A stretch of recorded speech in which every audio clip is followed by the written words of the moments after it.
मी श्याम पाटील. आपण बघत आहात लेवा जगत न्यूज. पंतप्रधानांच्या इंधन बचतीच्या आवाहनाला प्रतिसाद.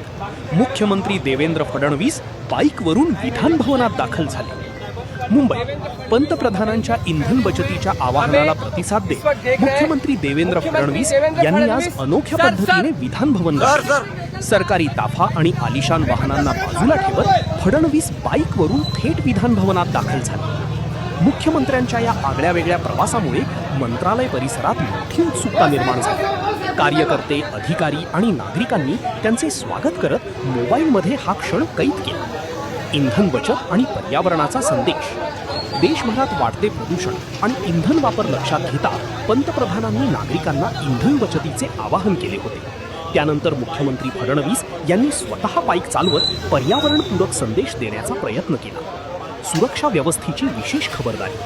मुख्यमंत्री बाईकवरून येणार असल्याने पोलिसांकडून विशेष सुरक्षा व्यवस्था ठेवण्यात आली होती. मार्गावर वाहतूक काही काळ नियंत्रित करण्यात आली होती.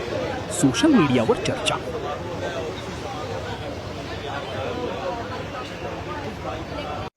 लेवा जगत यूट्यूब चॅनलमध्ये आपले स्वागत आहे. आपल्या परिसरातील ताज्या घडामोडी बघण्याकरता आमचे चॅनल सबस्क्राईब करा आणि आपल्या मोबाईलवर बघा ताज्या बातम्या व कमेंट करून प्रतिक्रिया जरूर कळवा. बघत रहा लेवा जगत. धन्यवाद.